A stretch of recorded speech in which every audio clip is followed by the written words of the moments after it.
Alright, well hi everyone. This is just a quick video on my bike that I've had now for about a month, I think. It's a Honda NC750x. I'm a returning rider after a long absence off the road and off two wheels. My previous bike was a Kawasaki GPZ 900R, and I did a lot of research on bikes to return to the road on. I chose this. I was looking at the CB500X, but went with the 750. It's a bigger bike. It's a bit heavier. I think it suited me better. To say I'm happy with it would be a gross understatement. Like I say, I've had it for a month.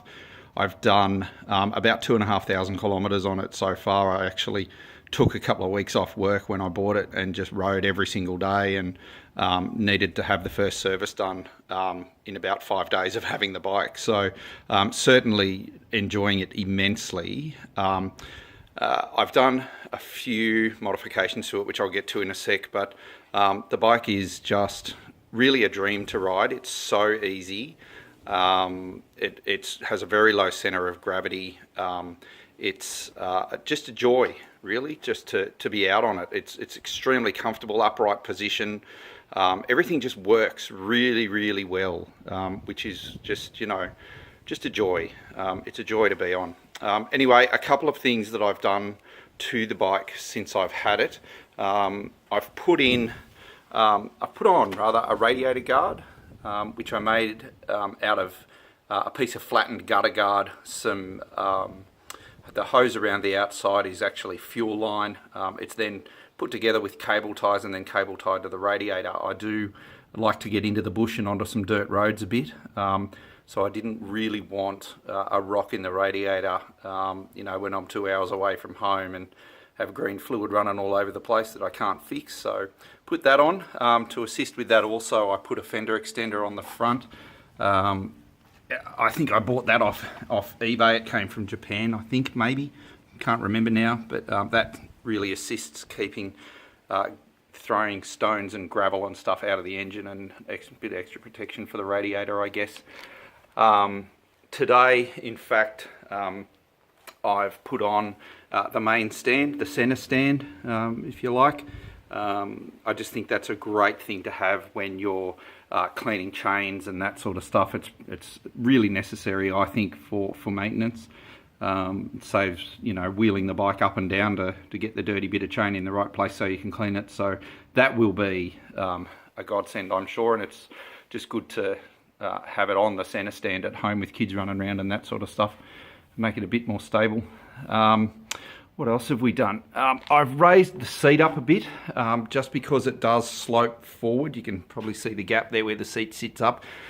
There's about 100,000 YouTube videos on all this stuff and all the modifications that I've done. But the seat does slope forward a bit, not too much, but a little bit, maybe 15 mil. It's lifted it up that much there that you can see.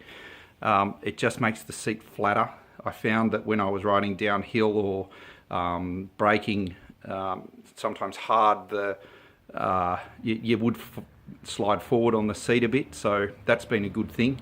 Made it just that bit more comfortable, which is always good for an old fella.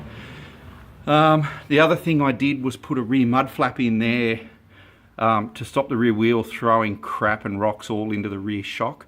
There is no protection for the rear shock, and you can buy huggers and all that sort of stuff, but they are quite expensive. That is a mud flap off a trailer, which I think I probably had it in the shed from memory,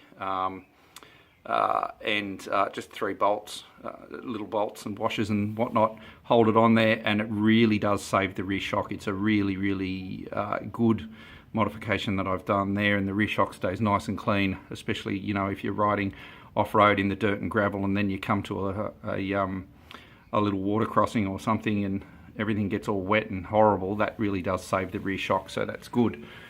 The one thing I will mention, and look, as I say, there are about 1 million videos on this stuff on YouTube, but it was actually a selling point for the bike for me, was the storage compartment in the front.